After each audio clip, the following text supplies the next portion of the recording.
Now it's time for some fantasy football. We got our guy D Nasty back. Dave, week 14 is closing up, my man. It's playoff time, isn't it? It is. Some of you guys might have made it. Some of you might not have. The bye weeks definitely played a role in that, and injuries.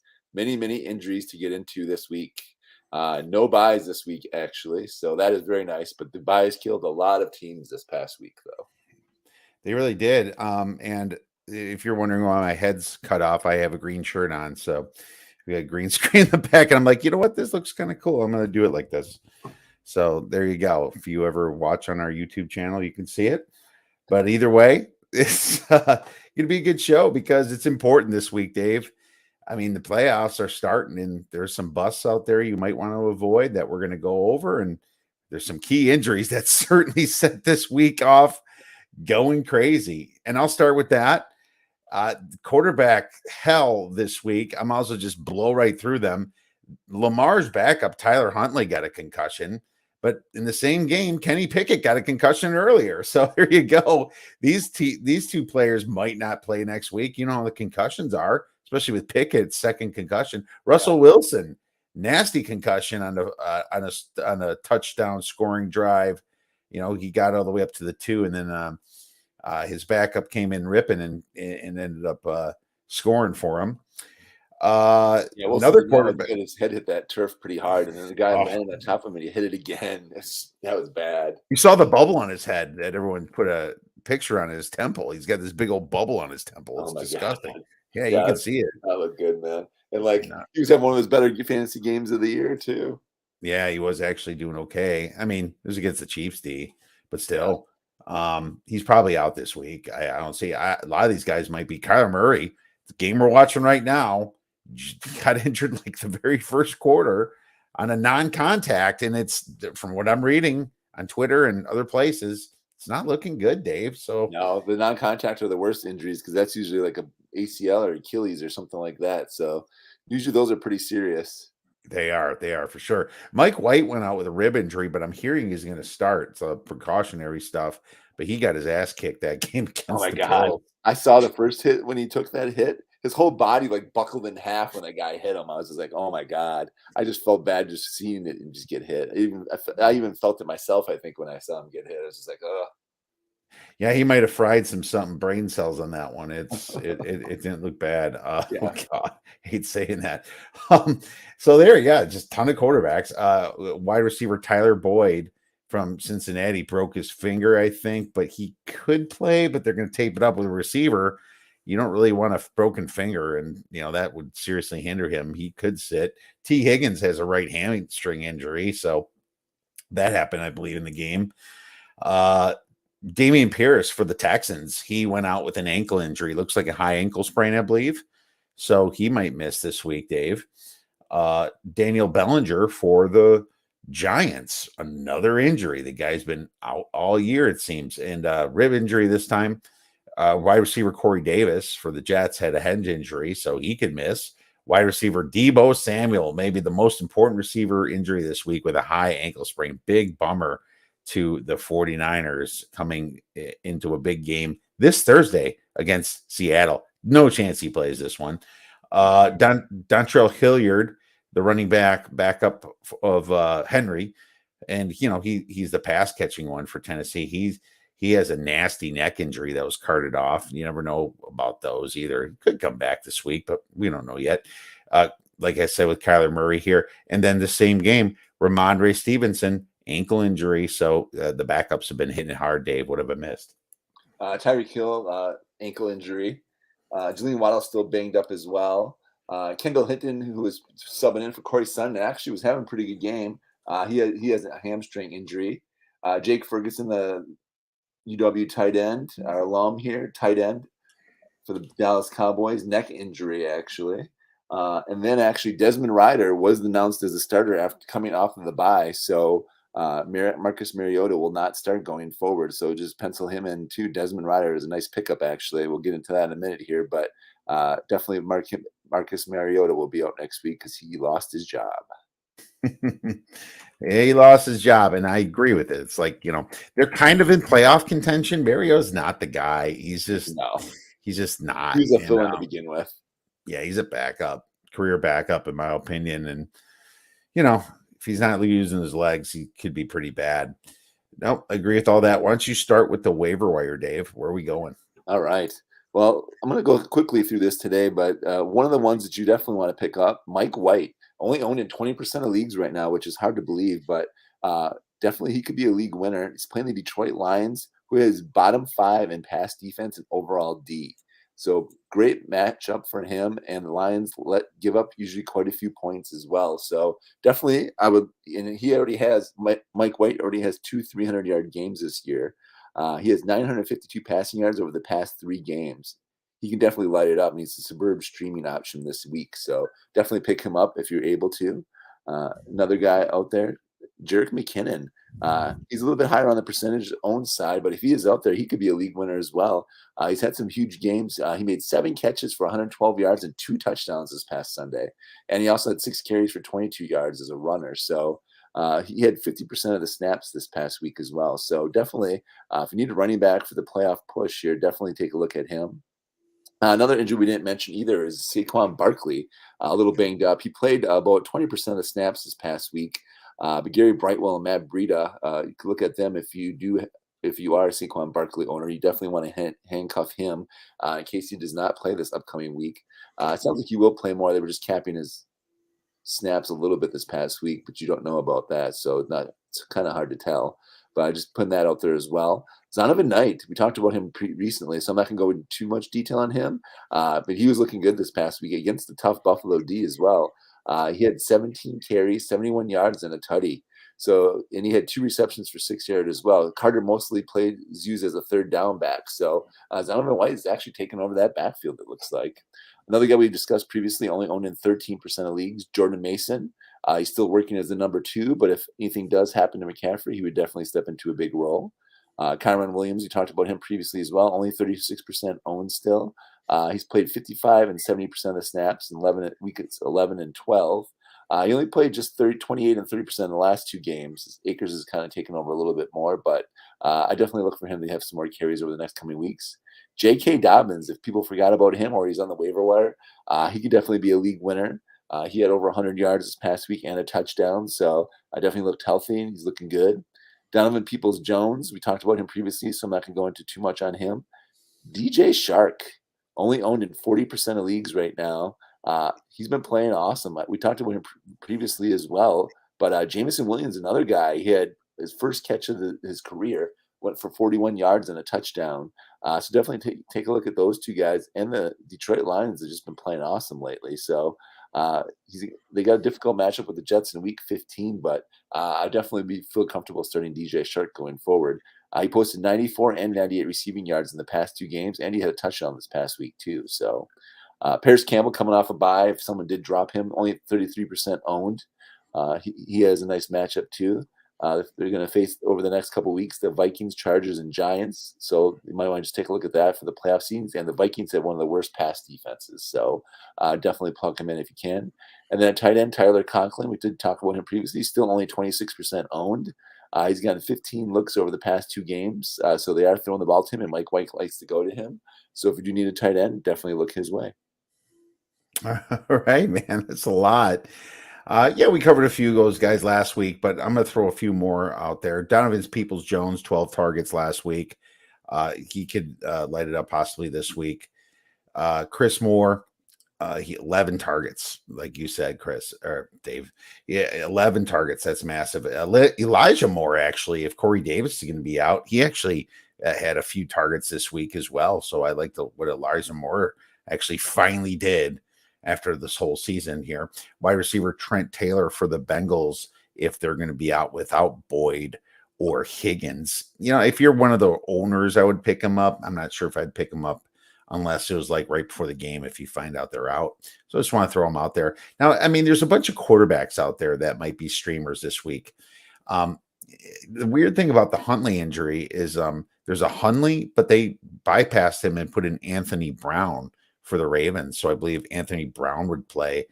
That's one that you want to think about having if you're desperate. Brett Rippon for the Wilson injury is possible if you're desperate as well.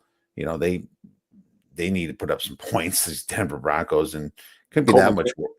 You gotta go with Colt McCoy as well too. He actually, when he subbed from Murray earlier this year, he actually put up some decent games. So you never know. With him, he could actually be a nice fill-in if you do need a quarterback as well, like you were saying.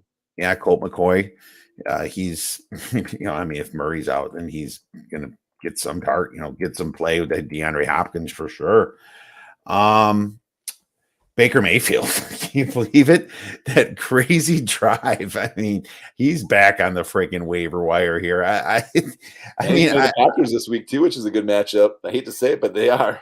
If he stays away from Jari Alexander, it's probably a good matchup. Yeah, I mean, Jari's just so good. Mitch Trubisky, that's if you're really desperate, but he's probably going to start because I doubt that they can put Pickett in. Last week, though, just keep that in mind. Yeah, I know. I mean, these are desperate situations, but I want to throw that out there. I agree with everything else you said. I'm going to say this one that I've never mentioned before, Dave. Julius Chestnut for the Hilliard injury. He might, he might be one with Haskell out, backing up Derrick Henry. So, well, other two we didn't mention either, Kevin Harris and Pierre Strong for the New England Patriots. They both had touchdowns tonight. So if Stevenson is out next week, possibly, those are two guys that could actually play well in his place. Yeah, I had him too. Yeah, I had those guys listed from tonight, watching this ugly Cardinals game. And it's always pretty ugly if the Cardinals are playing. So I think that pretty much. Oh, Rex Burkhead for the Pierce injury. Do you agree with that one? Yeah, and or Dario Agumbawale. He used to play for our Badgers. Oh, yeah, I know. So he might get some carries as well too, because Burkhead I think is still a little bit banged up. And then pickup of the week too is definitely Desmond Ridder. He's got a pretty nice matchup with the Saints. I think he could have a good game too, and plus he's had 2 weeks of practices now too to starter reps. So I think he could actually surprise some people this week. He was really good on the Cincinnati Bearcats. So brought him to the playoffs and all that. So yeah, why not? Yeah, I was waiting for him to finally show up. Non-starters trending up. I have a few of them. Michael Pittman versus the Vikings D. I mean, the Colts coming off the bye. I mean, that could put up some points against a really bad defense. So there you go. Wide receiver Treylon Burks versus the Chargers has a good matchup. And you know that the Titans are a little desperate now after losing to the Jaguars. Wide receiver Mike Williams is a beast versus the Titans if you want to go the opposite way. But Mike Williams, don't forget about him. I mean, he scored that first touchdown last week. He's such a massive and he had 100 yards this past week too. Yeah, he had a great game this past week. I think he's better than anybody else on that team personally. Yeah. Yeah, I think he's the number one now. Elijah Moore, like I said, if Corey Davis is out. Tight end Hunter Henry versus the Raiders has got a good matchup, so kind of like him.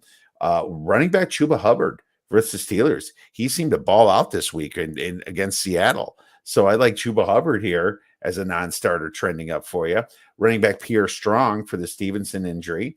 So I threw that out there, Dave, like last minute. And running back Isaiah Pacheco versus Houston.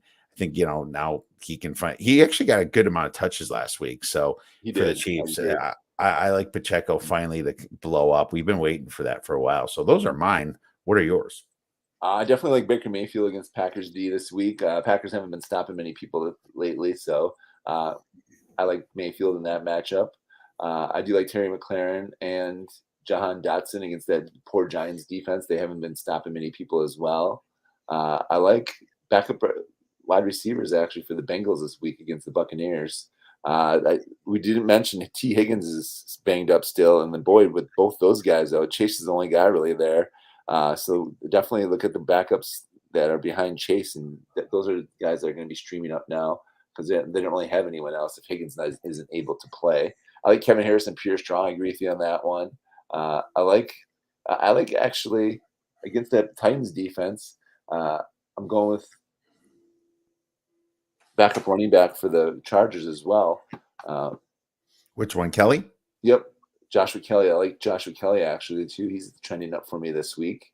And then I do like Zonovan Knight too against that poor Detroit Lions defense. I like him as a sleeper. He looks like he's borderline starter now actually for them. So I definitely like that matchup for him. Cowboys like Michael Gallup against the Jaguars. The Jaguars have been balling out, but they still don't have that great of a defense. So I like Michael Gallup. And also of note too is T.Y. Hiltonstein with the Cowboys. He's not going to be fantasy relevant right now, but down the road in a couple weeks into the playoffs, he might be someone you might want to be taking a look at. I agree with you definitely on Isaiah Pacheco. I do like Jerick McKinnon as well against the Port Houston defense. Devontae Smith, almost borderline starter right now. I like him against the poor Bears defense. I like the Chuba Hubbard pick, like you said. I like Andy Dalton against the poor Atlanta defense this week, definitely. Also, I do like the Colts matchup too, like you said, like Paris Campbell, I'm sorry, and Antonio Pierce. Paris Hilton, where's your mind at, Dave? Where it always is. And then I do like the back. I like Jordan Mason actually matchup against the Seahawks this week as well. All right. No, those are good. And it's very important for this week. We got to win our fantasy playoffs. You got to move to the next round. And to be honest with you, these pickups are important for if you're in a league that plays for draft position. And if you don't have that league, I would suggest changing it.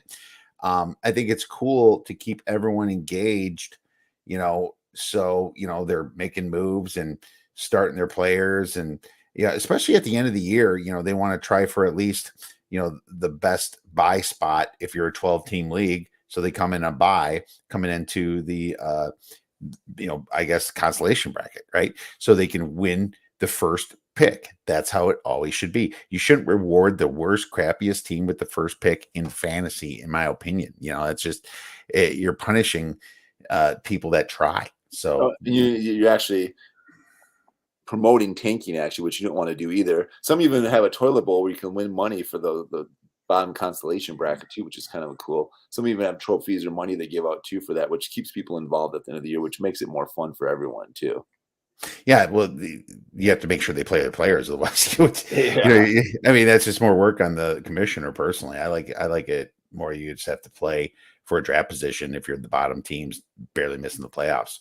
But anyways, let's move into bus. Who's going to screw it up for us? And some players that we might have trusted before and not. And I'll start here. I got Kareem Hunt, and he's got a bad matchup, Dave, against Baltimore. I don't like him. And Cordero Patterson versus the Saints is dangerous. I know that Atlanta's coming off the bye, but still, this is a bad matchup for him. Anybody really on the Atlanta is a little dangerous with Desmond Ridder there. He could be good. He could be bad. We don't know. Apparently it took him long enough to start him. Running back Travis Homer versus San Francisco is going to be toast. I just think that Kenneth Walker's probably not going to play. And if he does, he's banged up. I wouldn't trust Ken Walker. It sucks because he probably got you to the playoffs in the first place, but it's just a weird situation. Leonard Fournette versus Cincinnati isn't good. Oh man, Cincinnati's just really, really been improving. They look really legit right now. And their quarterback Justin too. They got a top 10 defense right now. I think over the last 5 weeks, probably their winning streak. Oh, for sure. Justin Fields, my man. I think that Justin Fields versus the Eagles, that could get ugly. I mean, you gotta hope that the Eagles are looking ahead to the Cowboys game the next week, but geez, even though he's coming off the bye, it's just hard to trust Justin Fields against such a good team like the Eagles. And then quarterback Jared Goff. Can't believe I'm saying this. These Lions have been just flying lately, but it's time that they take a step back. The Jets, they're desperate after the loss, but they look pretty solid against the Bills. I'm not loving Jared Goff against a pretty good Jets defense. I think this Jets defense is legit. Quincy Williams went out with a calf injury. He had a non-contact injury too. It looked a little scary, but they said he might be able to play this week though. So, I definitely agree with you on that one. Yeah, I guess we'll see on him. And that's it. That's on my bus. Who are yours? One other note too, before we go into my bus, Brock Purdy had a oblique injury. He probably will play this week though. But he's one guy I do like this week as well against that poor Seahawks team. But I do agree with you. I'm definitely downgrading Geno Smith and any of the Seahawks running backs that play this week against that tough 49ers D. They've been just balling out the last 3 weeks here. So the last 3-4 weeks here. So definitely downgrading them. I do not like the Browns. I don't like Watson or Hunt, especially both of those two. Even Chubb downgrading a little bit against that tough Ravens D. They've been playing well. I'm downgrading the Dolphins actually this week. Tua struggled this past week against a not that great Chargers defense. Their defense is coming out a little bit, but the Chargers defense is no Bills defense. So I think Tua struggles a little bit this time again, and this is the second time around that they're playing him too. So they might be scheming towards him a little bit. So I don't like that matchup as well. I agree with you, the Cordell Patterson. I don't like that matchup.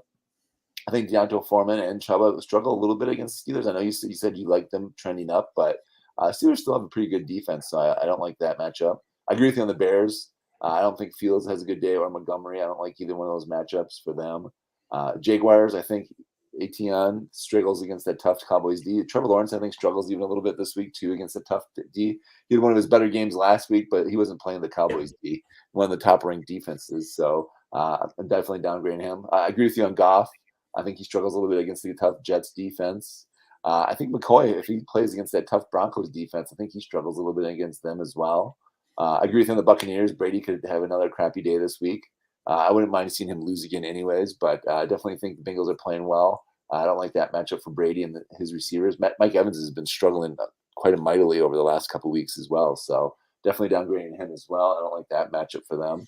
And then also, that's about it. That's all I have this week. Well, we got a question. Peoples-Jones or Elijah Moore?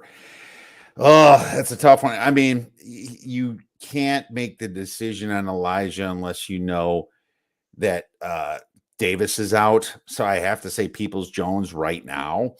I mean, Deshaun Watson has not looked it yet, but yet he's now got 2 games under his belt. You think that maybe against the Ravens, which his secondary is a little suspect. They got a really good front seven with, Roquan Smith, and, there's just a lot of good, front man for the Ravens, but their receivers are a little weak. So I understand that.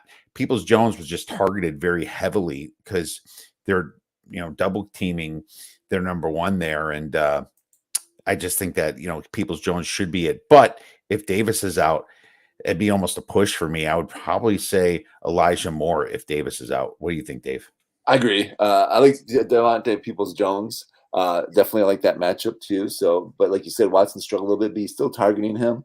But you got to remember though too, the Lions have one of the bottom 5 defenses against the pass. So if Elijah Moore does play this week and Mike White starts as well, I do like Elijah Moore as a slight upgrade over Peoples-Jones. Yeah, that's that matchup because the Detroit Lions just have their defense just horrendous against the pass. So Elijah Moore is playing. Plus, Wilson's been playing so well this week. I think they actually give him a little bit more coverage and kind of sway the coverage to him a little bit too, almost like double teaming him because he's just been balling out the last couple of weeks. Yeah, and that was from Tyler Sperry. So thanks for the question, Tyler. That's a tough one. I mean, it sounds like you're digging a little deep on that one, but yeah, I would. That's what I would say. Just kind of wait it out and see what happens. All right. Well, Dave, that brings us to our last order of business, the one that's going to win your fantasy league for you. Who is the player? I'm going to let you go first with your nasty sleeper. All right. The nasty sleeper of the week, give me Christian Watson for the Packers. I didn't talk about him at all, but I like him this week against that Los Angeles Rams defense. They're still not that good of a defense, and Donald's still out too. So he's been blowing up. I like him to continue where he left off over the last couple of weeks and help you win your league this week. I'm going with Christian Watson as my D-Nasty sleeper. Yeah, you better hope that they don't put their best corner on him. But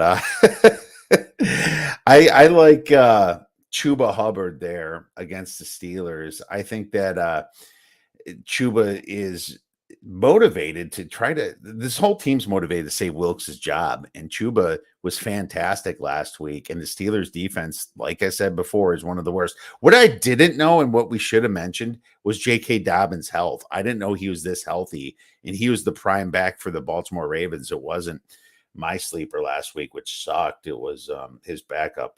So I was a little disappointed in that. But I guess for Dobbins owners, he finally showed up. So I just wanted to throw that out there that J.K. Dobbins is back now and looking good.